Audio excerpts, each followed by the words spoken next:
Welcome, everyone, to the latest edition in Real Talk, where we put the real in real estate. And we got two big deals with us this evening. So we've got Justin Landon, who is our esteemed CEO, and then James Dwiggins. You're in the state of Texas today.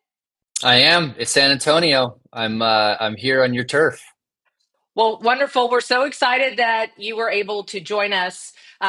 We've had Keith on a few months ago, and it was such a great time that we said, "Hey, you know what? There's a few extra things going on in the industry," and James talks about a few of those things. And I so do. let's do the thing. So thank you for taking the time, getting off a plane, and jumping on.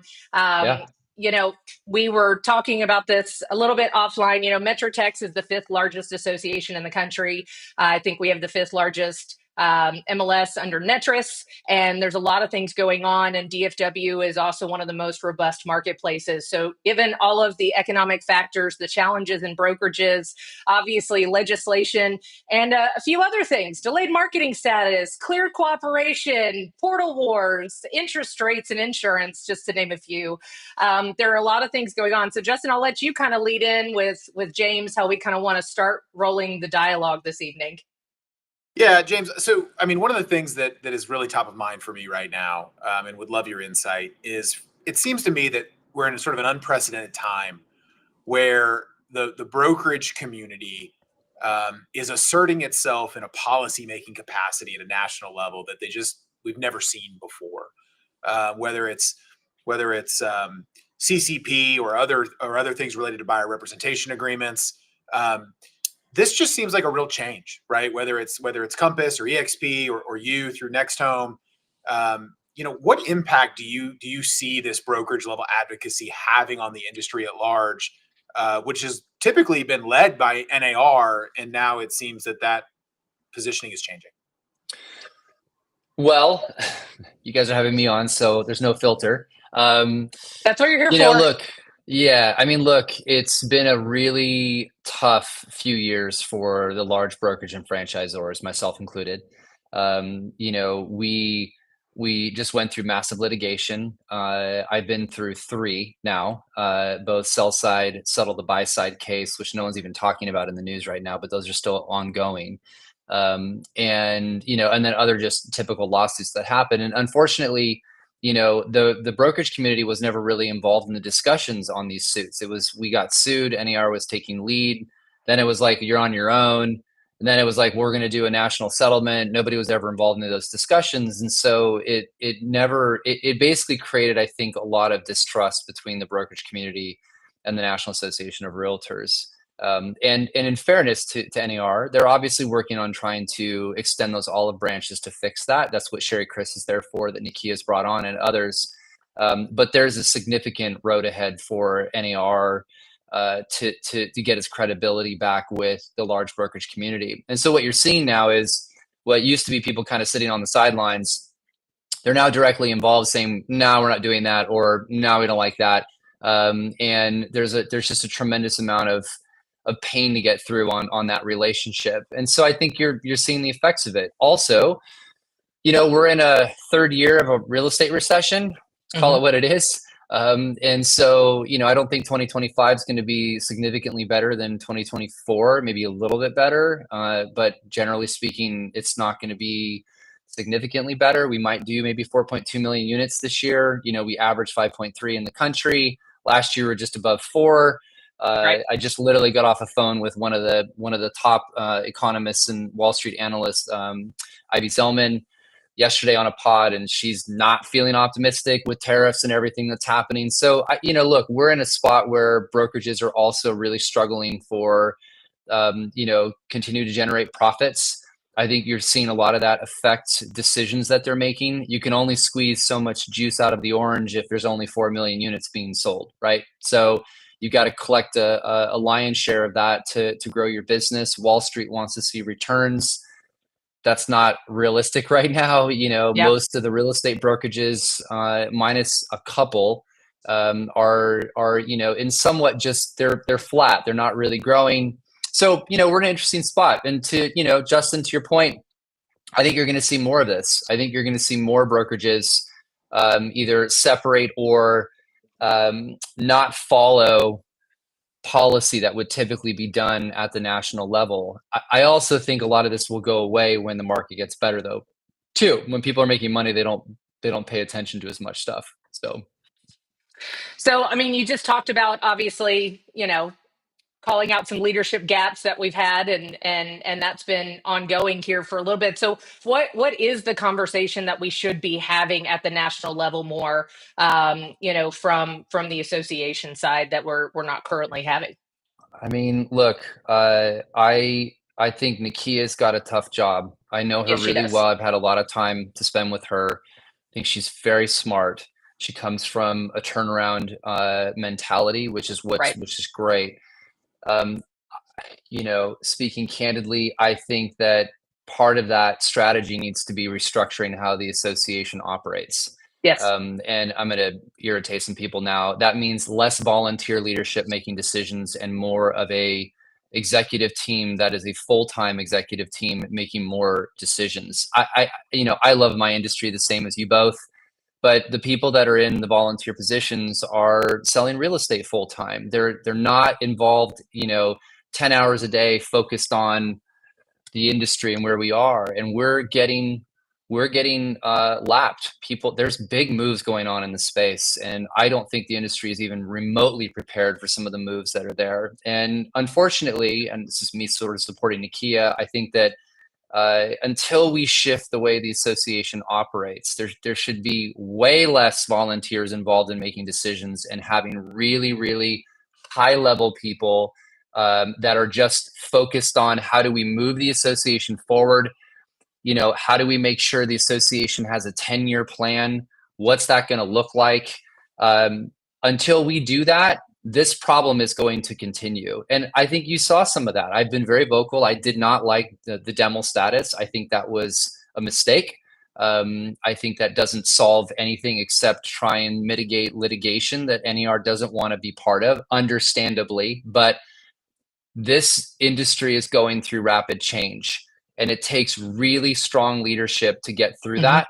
And it also takes planting the flag when it needs to be planted and say, this is a fight we're willing to fight. This is why, I asked some incoming leadership people at NER that I was recently with. I said, what is the plan? What is your vision for the association? What's that look like in the next 12 to 24 months? Nobody has any answers. Yeah. And so I don't know how you run a business without like a plan. There should be at least a 5-year plan. Now that's going to move, but you have a vision and you work backwards. And so, I know they're getting it in line. I know Nikia has plans to do that. I know she's starting to make changes internally. There's obviously staffing changes that are occurring. She's going to make that thing more lean and mean because it probably is a little bloated. And my concern that I have right now is how fast we move. Because if you look at even some of the data that's coming out now, people are talking about Zillow and CCP. I'm sure we'll talk about that and all of these things.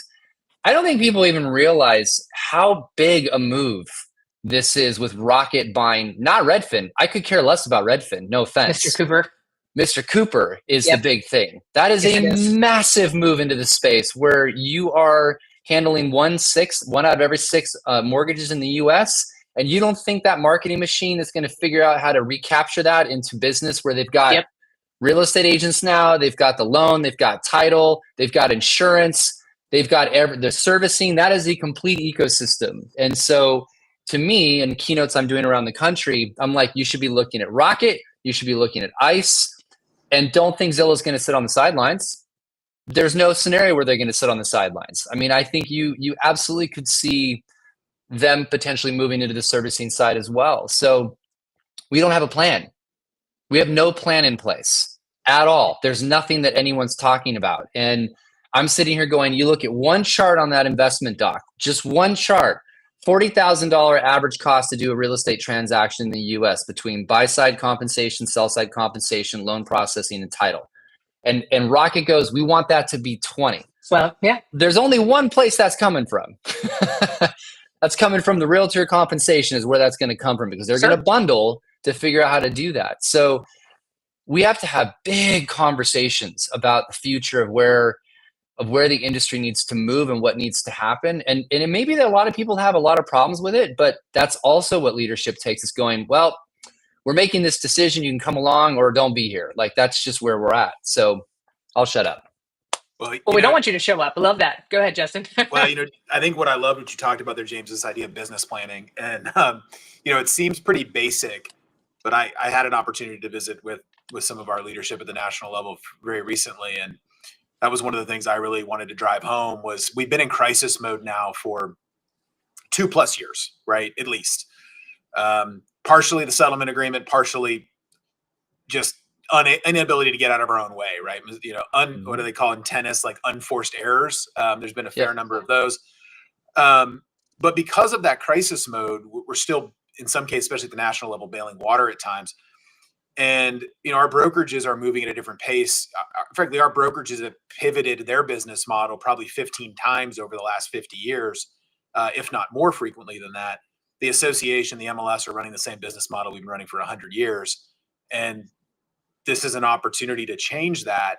But I think we're struggling to see beyond the next 6 months. We're struggling to see beyond the next 12 months.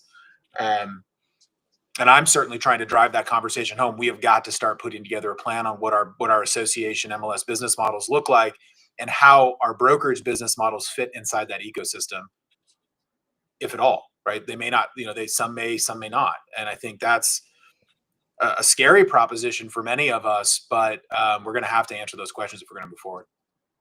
Yeah, I mean, look, I did this. I did a strat planning for one of the top associations in the country. We'll just leave it at that. And I did a whole layout on where the association should move. And I said, how many of you, I asked the leadership, there was like 40 people in the room of, all the key people. And I said, how many of you think that we'll have the same amount of realtors 10 years from now? Raise your hand. Of course, nobody raises their hand. I'm like, okay, good. So at least we're on that page.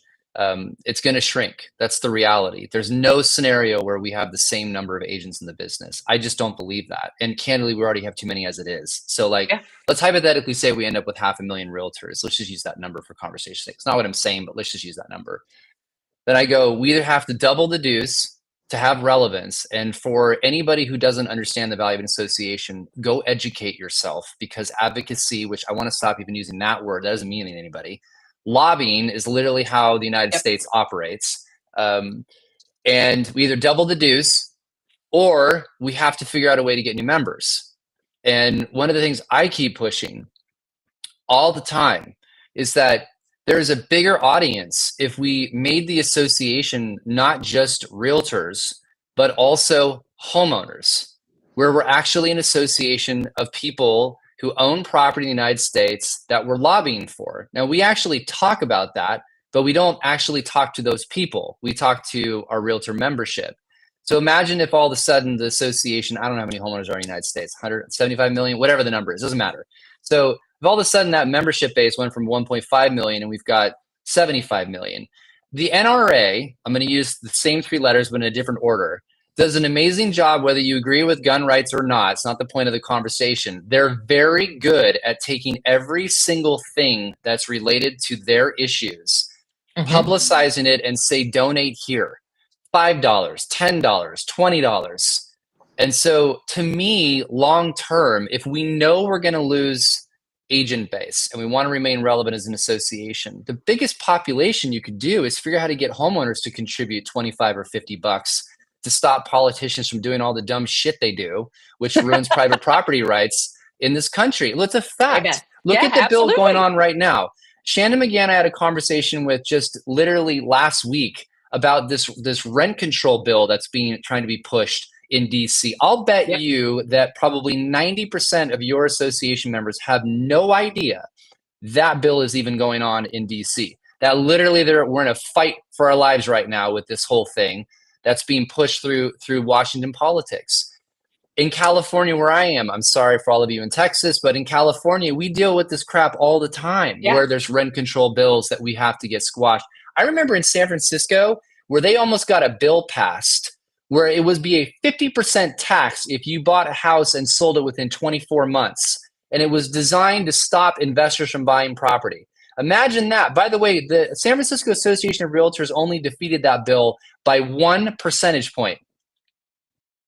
So, like, we got to rethink everything about how we get people to understand what's going on, to wake up and realize that this job they have that they benefit from only works if there's actually a group of people that are pushing. And I think there's such an opportunity to get homeowners behind it and go, Sure. let's make the association 5 times its size so that we're advocating for our group and we're advocating for the people that we serve already in the United States. So again, thinking long-term, Justin, to your point, how do we strategically get a plan for where this thing's going to end up and make it even more powerful than it already is? So James, I want to touch on that. And by the way, I saw the writing on the wall. I'm second generation myself and have been licensed for 20 years, co-own my independent brokerage with my mom. My husband's my only other licensed realtor because I hate sponsoring agents. So I made him get licensed 3 years ago. But because my involvement in the association there was a vacant voice for where we were going to, and I, being second generation but younger at the same time, could at least have a little bit more foresight. And I wanted to be involved in moving the needle locally in DFW and doing that. Now, I will tell you, me getting involved in the advocacy and lobbying efforts in DFW, specifically Dallas, those rent control policies have been sneaking up here for the last 5 years since COVID. We are literally playing whack-a-mole every day. There is a major advocate for tenants' rights that is sitting here and polluting what we do as an industry because, hey, we're kind of getting into a renter nation situation. People are delaying purchasing their first property until about 40 years old now at this point. So we need good property managers and good investment properties in our ecosystem. He just sent out a Facebook message saying that because of an eviction, a tenant took their own life and greedy landlords have to stop. And you're sitting here and going, that's the rhetoric that's going on in Dallas and Dallas County. And so we are consistently fighting that. Because of my advocacy efforts, I work with a large lion's share of investors, and I opened up a property management company 3 years ago. And so, that's part of our bread and butter. And if I wasn't involved with MetroTech specifically, those are things that I would not be able to be in the forefront and position my clients and my homeowners to successfully leverage their properties appropriately when every time there's something coming knocking. And bringing Justin into that forefront with his government affairs background has been exceptionally huge because I think sometimes you lose sight. Technology is flashy, innovation, we make progress, but ultimately at the end of the day, if we can't lobby appropriately and involve in smart policy, then we do need to die on the vine. I mean, look, you guys actually build more housing here than most states in the US. Like you're dealing with it here. Imagine being in a state where you've got just so much red tape to get new construction online. And it's Texas, Florida are the 2 states that have been able to get past a lot of the red tape. Sure. But it's, and you're dealing with these problems. Imagine like where it is everywhere else. And so, it's the messaging has to be there. I ask this all the time when I'm in, when I'm in large audiences and I'm doing some sort of presentation. I go, how many of you understand the benefits you get from your local association? And very few people raise their hand. I go, I'll give you one. How many like that 1099 status you got? And they all like, oh, I do. Great. Yeah, that thing's on the chopping block. Doesn't matter whether it's Republican or Democrat every single year in DC, because that's a massive way for them to increase tax revenue. Like it's always being looked at. So imagine if that went away. I tell the audience, 60% of you in this room, you'd be fired instantly because your broker can't put you all on W-2 status. It doesn't work that way. Yeah. They can't afford it. So there is this element of we have to, as an industry, have a much deeper vision of where we're going. We have to stop, God, I say this lovingly, have our strat planning committees just all be realtor members. That's just not how the world operates. Like if you look at any board or any major corporation, their board is from people outside the company. They bring in outside ideas to sit and go, well, this is our experience in TV. This is our experience in whatever. So they're able to give insights and look at things differently. There should be a change in the structure of the way that we operate so that we're thinking and looking down the line. That does not mean that we don't want to have people that are from the industry on it. Absolutely. Sure. But you also need that really deep perspective. We've been talking about this for a long time. We're going, I'm not concerned about anything in prop tech. I'm concerned about fintech. Yep. Fintech was the one that was going to move into real estate. They've been wanting to do it for a long time. And here we are. And by the way, which people don't know, they can get away with bundling at Rocket because A, they're not a bank, and B, they just bought a real estate company where the agents are employees. That is completely exclusionary from RESPA. So they can bundle all the products and services because they're an employee of the company. People are like, they can't do it. I'm like, yes, they can. Yes, they can. Strategically, they have figured out how to pull this off. Now, whether they do it or not, we'll see. But they've got, if you looked at Mike Del Preti's recent chart that just came out, Rocket has $800 million in cash.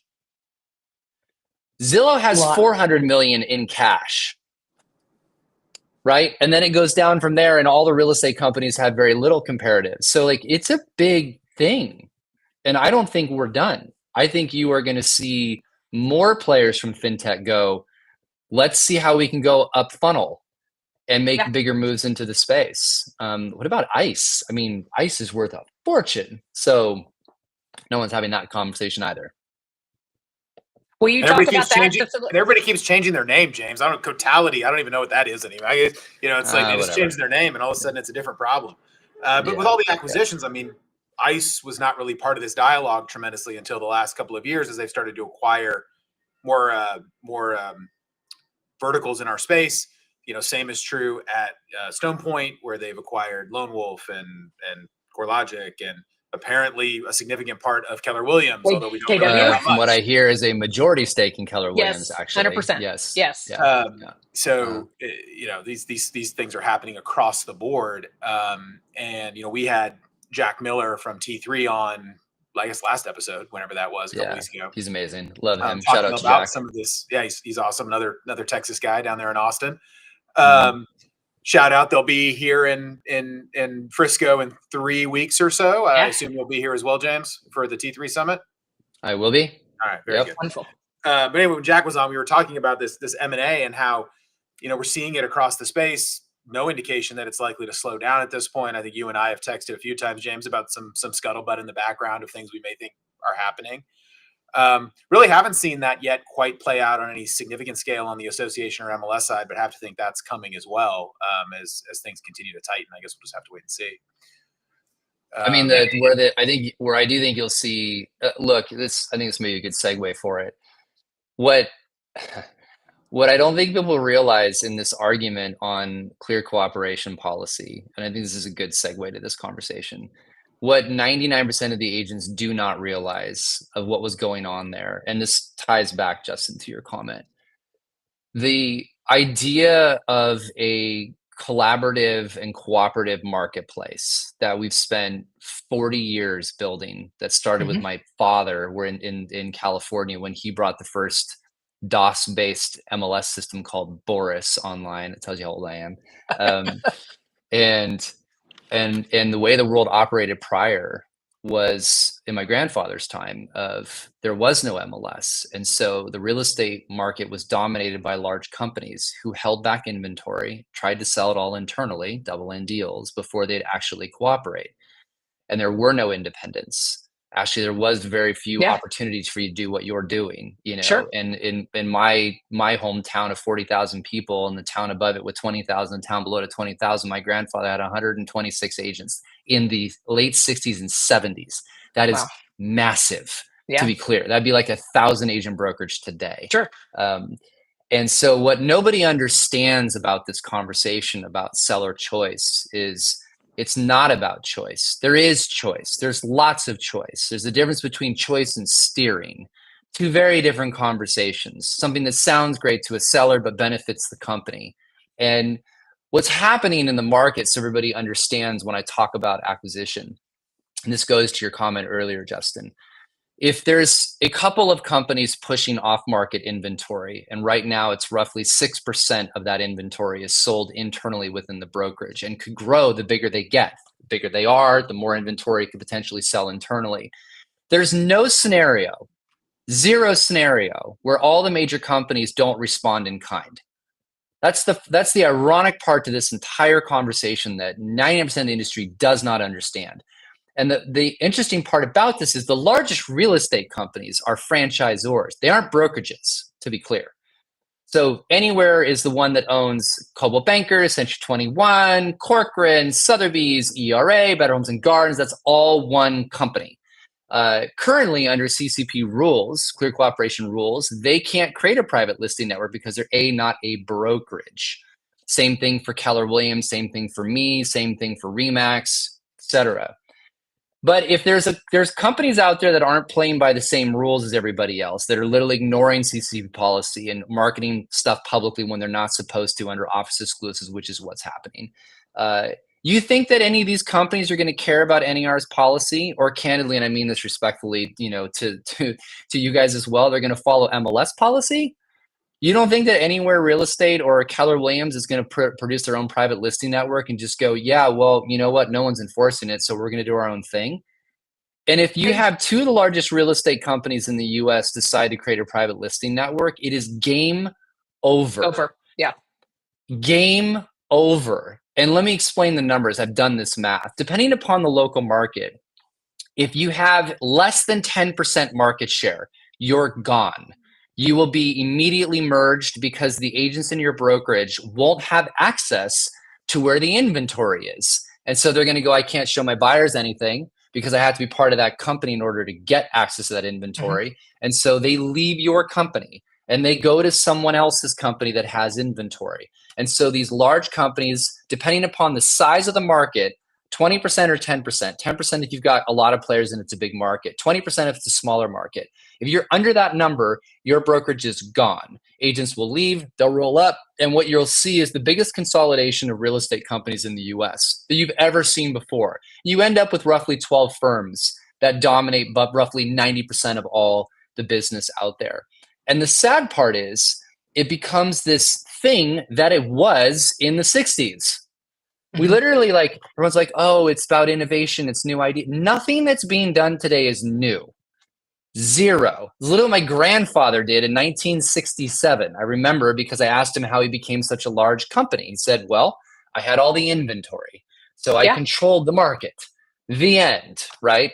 We changed that by making it better and fair for sellers and buyers to be able to have access so they didn't have to drive around looking for yard signs and calling every brokerage.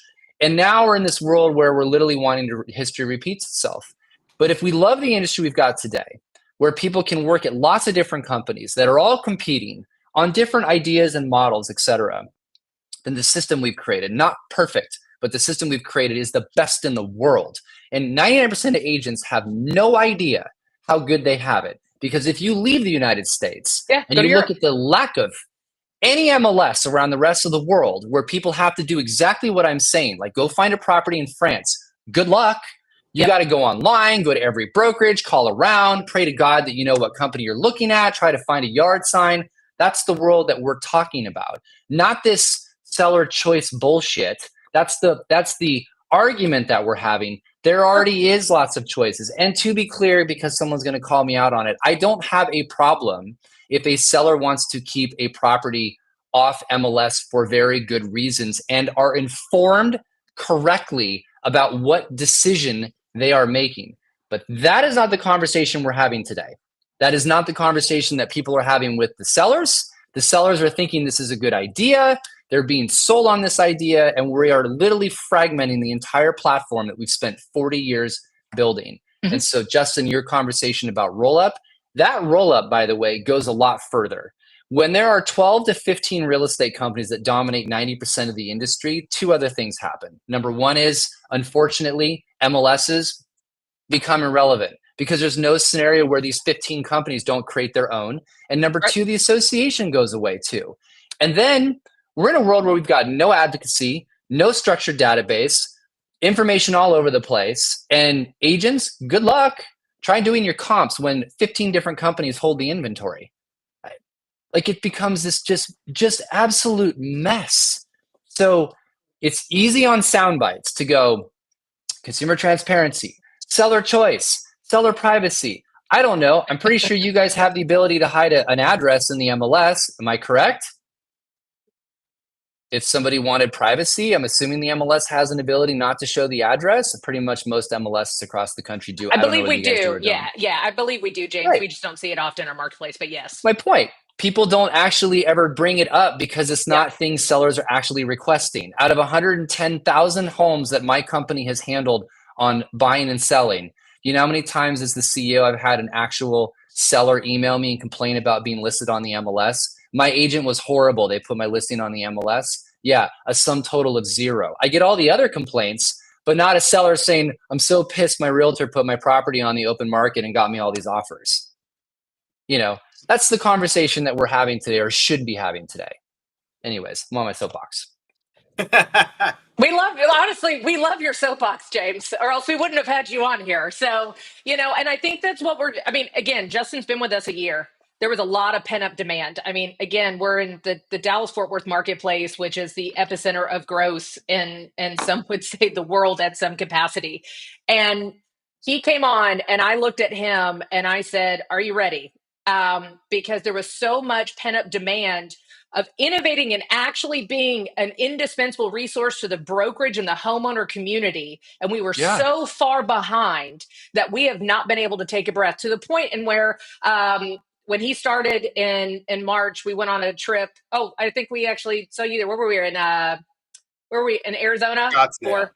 Yeah, we were in Scottsdale for Housing Wire. And it was the first trip we took together. And so we saw the time hop. Justin looked a lot younger a year ago, by the way.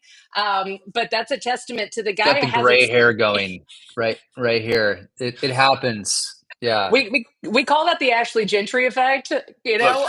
Look, the truth is I didn't get to the Just for Men soon enough. It's too late now. I just didn't get it fast enough. There you go. But he picked up the baton and he said, I can go as fast as this marketplace is demanding us to.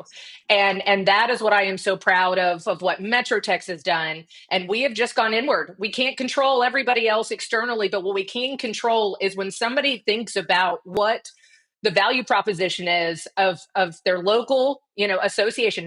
That's where I get my MLS, right? It's what is the value proposition of the local association, Agreed. Specifically MetroTex. What are we telling them? And do we have a value proposition? And honestly, James, the answer was no. The answer was no. We were irrelevant. Justin, maybe just rattle off in a 12-month period what we have done in a way of extending member benefits in a swath of areas. Yeah, I mean, we've launched a number of them. We launched a partnership with Crexy for commercial real estate. We launched Forewarn as a member benefit. We launched a fully on-demand real estate platform with 30 plus hours of CE on demand for our members at no additional cost. Launched a agent rating tool. I mean, other couple of things. I think I've got 5 contracts on my desk right now for other things, but at the end of the day, we're looking at the brokerages that are looking to reduce their expense, right? Their P&Ls are suffering the way everybody else's are. Where can we buoy up? We've also seen tremendous uptake on our real estate, right? Because we've got significant real estate footprint. And we had one of the largest brokers in town here last night for 3 hours doing an event for their company, for $800. Rent our space, ballroom for $800. Can't get that anywhere else. And it's because that's an offer that we can make to our membership. So we're really prioritizing that as an organization. I do want to touch, James, a little bit on something that you mentioned. You brought up Zillow and the portals generally. One of the things, I did some data dive in my previous role when I was in Lexington about the impact that the portals have had on buyer agency generally. And if, to your point about, it used to be about controlling inventory, that's always been true. Pre-portal, MLS up and running for 30 years, but pre-portal, our data showed that we were still seeing somewhere between 60 and 70%, 75 to 85% of all transactions. 60% of transactions had a buyer's agent. There were still like 35 to 40% of transactions were still occurring with the listing brokerage, not necessarily with a buyer agent. If you look at when portals came online, you saw that percentage of buyer agency go up exponentially to the point that now is an industry where like 85% or higher of transactions with buyer agency. And so when I see things, we're holding back listing inventory, what that means is not just a decrease in the number of brokerages, but the decrease in buyer agency as we know it is likely also a factor at play there. As Zillow and Redfin and other portals are now getting into this game of talking about, what impact do you see around their efforts in recent days to talk about not allowing listings that have been held off privately matriculating onto the platform, although I know there's been some wiggling in their policy over the last couple of days. Yeah, so I'll give you, so your stats are, I actually have these memorized. Don't ask me why. I have the weirdest, stupid information in this brain of mine. So it was 69% of transactions represented by a buyer's agent in 2001. Zillow was founded in 2005. Today it's 88% represented by a buyer's agent. I was pretty close. You're damn close. And don't ask me why I have this stuff memorized. I'm weird like that. So the ironic part to your point, Justin, which is so accurate. Everybody thought that the portals would kill the agent, lying over the hill. How many times I've heard that in my career. And ironically, it's just gone up. And if you think about it, like every time I get sick, I go to WebMD and I think I have some unknown disease from some third world country. And my doctor's like, stop freaking calling me. Like, you're fine. It's a cold. So we go to the internet, we research this crap, and there's so much misinformation. We need somebody to help guide us through it. It's not getting easier. What all of you in Texas can thank California for is our contracts are getting bigger and bigger and bigger. And so it's a lot more complicated. So to your point, that's been a big component to help it. We're also, by the way, one of the few countries that have buyer agency. There's a great post online in Australia from a guy who's like, he's basically ranting on Americans how stupid we are that we're trying to dismantle a system that they only wish they had in their country because everything's pretty much done via auction there. Yeah. Anyways, so you look at that shift, it's been a big change. There's no argument to the fact that Zillow's stepping into this, weighing in on this CCP thing isn't beneficial to their business. Duh. Like, it's not, you can't argue that they're not altruistic. Wanting to, yeah. I mean, like, you can't say it's not, that they want to see inventory on their website, but I'll go down a rabbit hole here in just a minute on why this is important. They did. So people are like, I can't believe you're supporting them, James. I'm like, well, let me explain. So they obviously, their business is leads. Everybody knows that. They have their premier agents, you pay for lead gen, et cetera. I'm not going to debate whether that's good or bad. That's not the point of the conversation. So if all this inventory were to start to be pulled from Zillow's business model would be affected. Absolutely. So they're going to make a move into the space. What I can also tell you, though, because I do know that leadership team really well, like I am friends with most of that leadership team, travel in the same circles, hang out, we'll have dinner, et cetera. So I know the way they think. That is a very consumer-centric company. That organization at Zillow literally has, I don't know the names of them, but they have teams that operate and they only think about what does the agent want, what does the brokerage want, and what does the consumer want. But the consumer for them is their North Star. They've always been that way. Whatever's good for the consumer, they're going to push for. And so in their view, in addition to business interests, but I genuinely can tell you this, their view is that we are taking a step backwards by not having this open marketplace. And I'll give you an example on why everybody gets this wrong. If you look at real estate portals outside the United States, they operate much more like the commercial space here, like CoStar. So if you look at REA, for instance, in Australia, Realtor.com over there, they charge every single agent a fortune to put a listing on their website. It is a significant amount of money. And it is non-negotiable. Like, it's just, you pay just like commercial real estate here in CoStar in the US. And so ironically, if you did the math, Zillow would make more money by moving to a model that was different than what they do today. So you went down that rabbit hole. Financially, it would make more sense to them, but they didn't, and they haven't, because it's a big move. And number two, they genuinely believe in the consumer on this. Now, how does this play out? I don't know, Justin. I think this is a big decision that they made, and certainly it does. Anybody who says it doesn't affect Compass, it does. Like, I'm not trying to name a specific company or any company that's doing office exclusives. It does. If you are going to do an office exclusive and you publicly market a property in any way, shape, or form, and don't share it with everybody else, they will not allow that listing on their website. The demo status is an exemption where if it's on demo and it's included in a VOW feed, I'm getting real technical here, but if it's included in a VOW feed, that's an exception because Zillow will have the ability to show that listing behind a registration page. But this is a big thing because the portals are going, we're not going to just roll over. We're going to play, we want to keep this the way it is. And I think it has a significant impact on the business. I don't know how I'm going to sit down with a seller and go, we're going to do an office exclusive, which means like I'm legally only allowed to share it within my organization. And if we publicly market it in any way, your listing gets banned from Zillow, Trulia, and now Redfin. I don't know how a seller is going to be okay with that. Like, that'd be a really tough conversation to have. And Sure. you know, and the only way to get the listing back on is by having it relisted with another brokerage. I mean, that is a big move. So who knows how this plays out, but it's certainly the weight of them showing their full forces there. But I'm going to go down a different road. What people aren't talking about is what Zillow would likely do if the scenario I gave you 10 minutes ago, where all of this office exclusive inventory grows, all of these companies consolidate, and Zillow loses its listing inventory.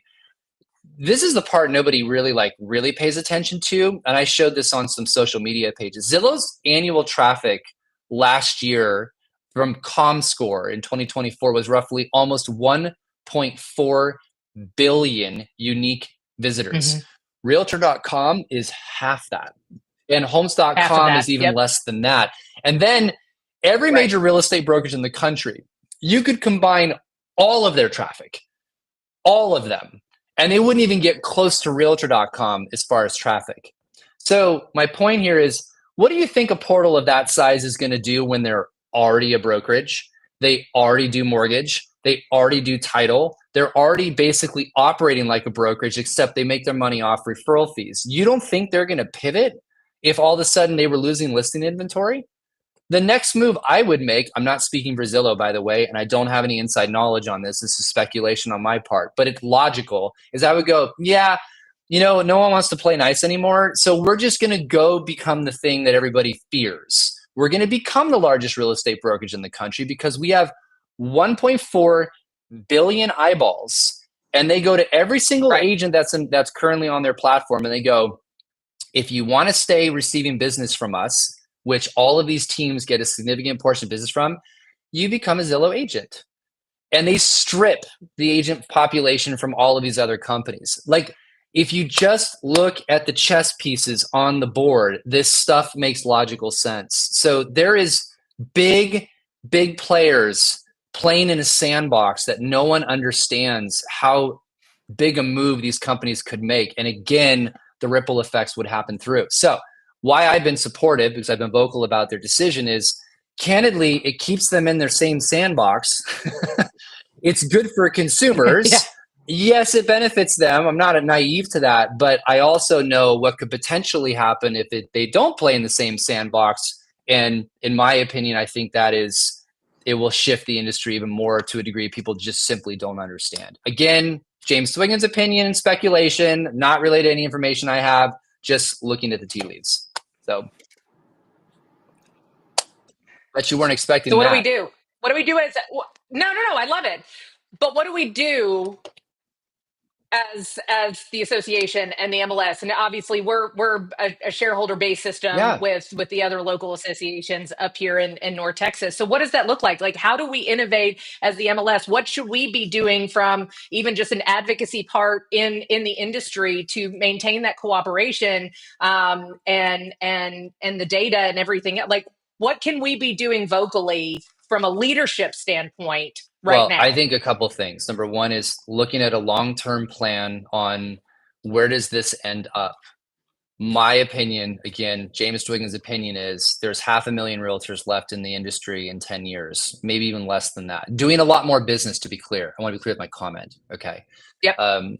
And so you need to think about what the association might look like in that time frame. How do you move? Is it just we have double or triple the dues and it doesn't matter because the membership's like, I'm making more money, there's less people to compete with, and we understand the benefit? Path one. Path two is go down the road of increasing your membership and bringing homeowners in. I personally, if I was running an association today, and that's literally a path I would go.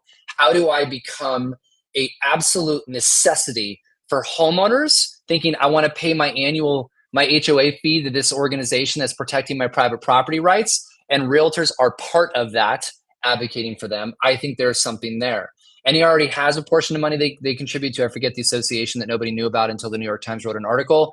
There's already some movement there. I think there could be something bigger that's done in that path. The second thing I would tell you is we have to get, and I said this at Rezo last week on stage, there was a lot of MLSs in the room, and I told everyone, I said, we have got to rethink the model of how we can make it easier for tech to innovate in the space. And I'll give you an example of that. Yep. With my company, Raise, all the MLSs across the country charge fees for data. I get why. I understand the reasons for it. But when you're trying to cover 550 MLSs, it's $20,000 or $30,000 a month just to get access to data. And that, in my opinion, is a company that I'm in 230 MLSs as a franchisor, it starts to inhibit innovation.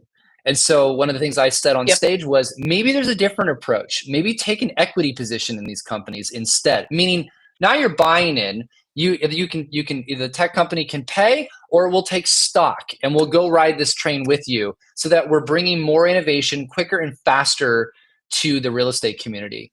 I think we need to think a lot further along where the MLS is. So I use this example on stage. I own a second house in the mountains. I'm fortunate to be able to have that. And when I bought it, I didn't realize propane in the winter would be $1,000 a month. Now, fortunately, I can afford that. But had I not, that would have been an issue. And we don't have data still that we need to be giving the consumer. Every single North Star for an MLS, in my opinion, should be, how do we empower all members to have an experience online similar to what the portals do today? So if I'm going to compete and try to drive traffic, and my website experience sucks, which basically 99% of realtors' website experiences suck compared to the portals, then there's no reason for consumers to search there. So we need to be thinking, going, how do we empower our members to have the best technology, the best experience, the best place to do that? And that may be through partnerships. All of these things are happening. Now, I know you guys are doing this, by the way, and I know that this is the direction you guys are moving, and you're very innovative, which is great. But honestly, I know a lot of the MLSs and associations in the US, they don't operate the same way that you guys do. Genuinely. I mean, I have MLSs that literally don't allow a vow feed. We have MLSs that still won't even allow for sold data. Even though they're required to, they still don't. Now, they're small ones. They're little tiny podunk ones that probably don't have the engineering resources to do it. But literally, that exists in America today. And so, Justin, when you talk about broker choice, a lot of brokers want to innovate. They also want to have differing products. I find sometimes when I find a new service provider, the very first thing I ask them is, what is your MLS coverage? And they go, we've got a few. And I go, call me back when you've got a plan for how you deal with this on a national scale, because you've got great technology, but I don't know how to deploy it. And that, I think, is a huge thing we have to be thinking about as an industry. Or companies with massive pocketbooks and massive amounts of cash will always be advancing beyond what a broker or the agent can provide. And then we are literally killing our own industry from innovation. So I think those have to be at the forefront of where we are. And then the third comment I would tell you is what I said earlier. Get really, really smart people from outside residential real estate in positions to influence, whether it's on your strat plan committee, whether it's on leadership, an advisory board, I don't care what it is, but go take part of your budget, put a little bit of money aside to get really smart people to go, we want you for an hour or two a month just to give us ideas and show us what you've done in other industries, how other industries operate, to think about how to change. Because man, I'll tell you that when I look at, and I love everybody in the industry, they're all friends and we're all working towards the same goal, but I meet people all the time that are on strat planning committees and I'm like, how did you get on this committee? Like, I love you, but like, it doesn't, what are you doing here? So we've got to go. It's about finding the best person to put the seat on the bus, not the most popular person that are friends with the president that got put in that position. Until we start thinking differently, that's going to inhibit innovation in our business. So, and James, I say this kindly because I know I can be a little like you, as Justin would reference me, a bull in a china shop. And so I think it's a wee bit. But I try to buffer it with, I understand where these limiting belief systems are coming from, which are stopping people from having this mindset of abundance, with bringing people outside of our industry to help affect change. I mean, Nakia, she wasn't in our industry. I mean, that was caught a lot of flack, right? Bringing somebody from the outside in to fix NAR, but that was probably the right move. So It she wasn't was. so close to the sun. And could make very tactical, informed decisions and not emotional ones. And same thing on ours. A couple of years ago, we did have the idea to take 2 seats on our board and open them up to strategic appointments that could be outside of the industry. And that at any given year, depending on what we were looking at, we could bring 2 outside people in. And unfortunately, there was just this mentality that we were trying to take something so precious, to our real estate population, our realtor population, and almost soil it, with bringing somebody from the outside. And I think that's that uphill battle that we're really trying is, we've got people like you, James, that are very large voices and speaking on a national, but real estate is so hyper local, and that agent population is really on that local level. So misinformed and miscalculating these next moves. And I think that's what we're continuing to struggle with, trying to change that narrative. Look, it takes really strong leadership, Ashley, like yourself. And I've gotten to know you, obviously, and I've gotten to meet a lot of people in positions. This isn't a time. We don't have time. Let me No, we just do put it not. that way. We don't. We don't. We've benefited from an industry that has operated a certain way, and we've had a wake-up call. And unfortunately, what has to happen now is we have to have very strong leadership that's Yes. willing to take heat, but is willing to take heat in making the right calls and the right decisions to get the association, the MLS, the industry in a different path. I'll relate this to the president today, regardless of people's opinions of him. He has a plan that he wants to do. He has a vision for where he wants to go. A lot of the country doesn't agree with it. That's fine. But the one thing I think everybody can agree with is the current path that we were on of spending is unsustainable. I don't care what side of the aisle you sit on. And not a single president previous to him in this particular election had wanted to take on the problem of this country will go bankrupt if we do not make massive change. Now, we can all debate the process for it and what gets cut, and that's just politics in general. But the one thing I will say is that we're doing this, and we're gonna, to your point, we're gonna break some stuff along the way. Yeah. But at least there is a vision, and they're moving towards that. And this is what I feel like we're missing right now is we have to accept where we are at, that this is actually a pivotal moment in the industry, that this isn't just another thing. Like, this is literally at a moment where this industry is going to survive, thrive, or be gone in 10 years. And how we get there is going to require very strong, innovative thoughts. It's going to require people giving things up. It's going to require people losing jobs. It's going to require change. It's going to get the old guard to realize that they need to retire or that they can't sit in these positions. Like, there's a lot of stuff there that needs to happen. And if we don't have that type of leadership, and we don't make these decisions, and we don't stand up for a new path, then it will be worse for everybody. Yes, it will. The whole industry changes, and I don't see. And I'm honestly, I know I sound pessimistic. I'm really not. Like, I actually think there's a very clear path for our industry, but I just don't see people taking the right steps to do it and accepting the reality of what we are dealing with today. And it needs to start at the top. NAR needs to change its structure. They need to give Nakia more leverage and room to make change. And that's not a hit on Kevin or anybody else. I have very good relationships with them. But there needs to be a very talented team of full-time people that are going to re-energize the way the structure is. And maybe that is, we still have national governance. Maybe it isn't. I don't know that. I don't know what the best path is. I have my own opinions on it, but that needs to be strongly put down where every state association understands the vision and we're aligning everybody around some common path. But to your point, this is so fragmented right now. I mean, I've never seen the industry this fragmented where it's like, yeah, whatever. Yeah, we're going to do this, or we're going to do that, or we're going to ignore that policy. And candidly, that just comes from NER's lack of leadership right now. And I'll leave you this last comment. I think the industry is dying for strong leadership. Like they're looking for it. They're looking for someone to go, look, we screwed up. Just say it. Like, we screwed up. We messed up. We got fat and happy and we made some mistakes and we didn't think about it. And we messed up. You know what? And shit happens, and that happens. And we're here now, but we got a path. This is where we're going to go. This is what we're going to do. This is how we're going to implement. We're going to make these changes. We're going to align the states. We're going to align the locals. We're going to align the MLSs. Screw the DOJ when it comes to this. We're going to plant our flag here. We're going to make bold changes over there. Like, if we don't have that, we don't have time. We just don't.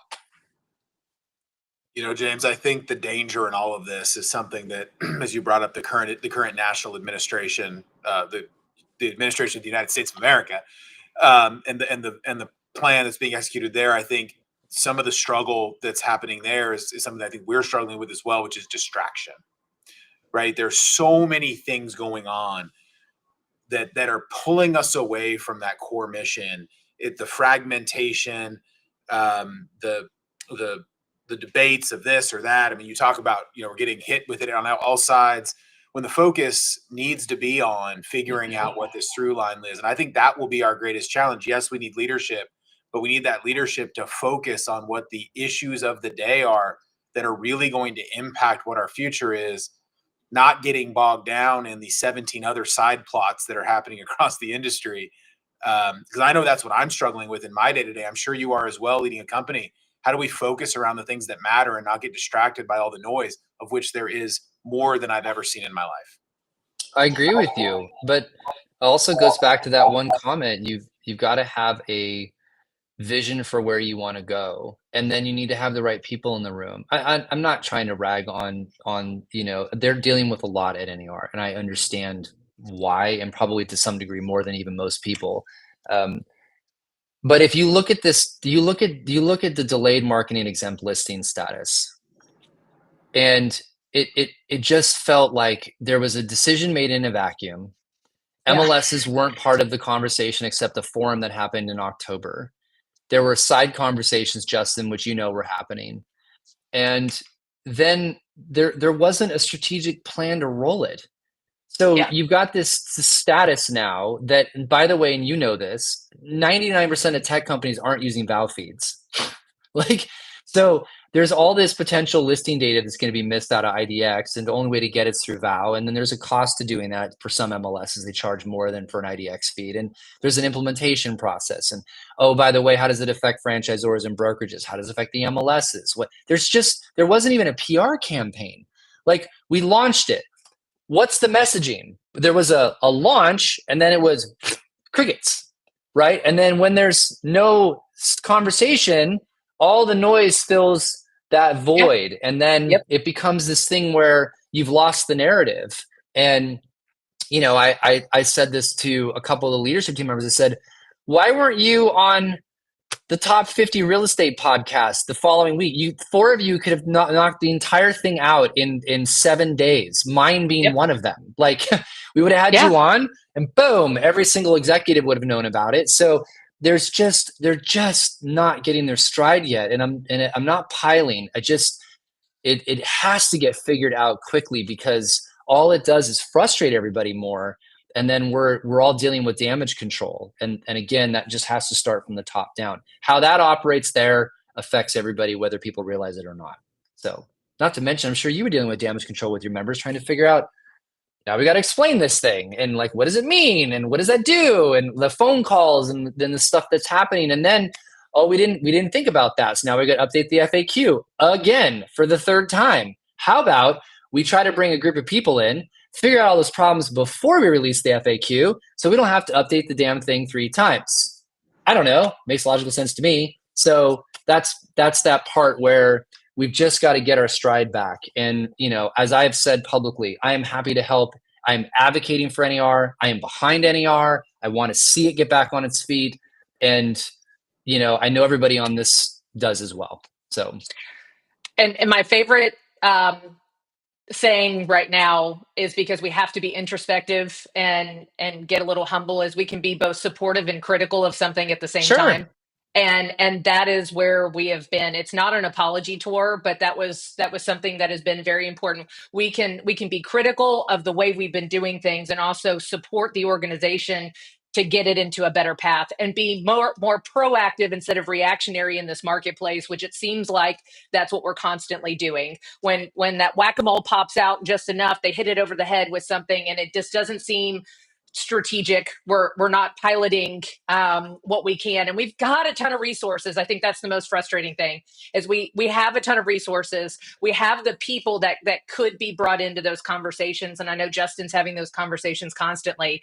But I am hopeful that we will start turning the ship a little bit, but in due time. We'll get there, and I'll leave you with this. Like, I think this is one comment I'll make in general terms. This is just for everybody, including all the way to the top of, to your point, Justin, American administration. It's okay to be wrong sometimes. Yep. You don't have to be right on everything. It's okay to change your opinion. We learned. That's the whole point of like what I'm teaching my 4-year-old. You're going to make mistakes. What do? We pick ourselves up. We try again. It's okay to make a mistake. We apologize. We learn from that. And so it's okay that we have messed up. I've made plenty of mistakes running a large franchise where I tell my members, that's on me. Like, everything my team does or I do, it's on me. I'm the top. The buck stops here. This is what we've done to correct it. You know what I found? People are so forgiving if you just apologize and acknowledge the mistake. Like, that's the thing that hasn't changed in humanity. When you hear it, you're like, oh, that person was genuine. Wow, okay. That's okay. Like, and then you admit, and you have empathy, and you're like, okay, what are we doing to fix it now? So I think the more we can get there and have a little more transparency, and then really focus on what that path is and asking for people to contribute to it, we're going to find our path. It just is going to take a different type of leadership. So I love that. James, thank you so much, jumping off a plane and doing this for us this evening. And we love these continued dialogues. Hopefully we'll get to chat in Frisco here next month. Justin, you want to leave our group with anything this evening? I don't. Thanks for being here, James. Go knock those real estate folks dead down there in San Antonio, and give them a taste of the James Dwiggins experience. And thanks for giving us one today. Thanks for having me. I look forward to seeing you both in a few weeks. So we'll see you then.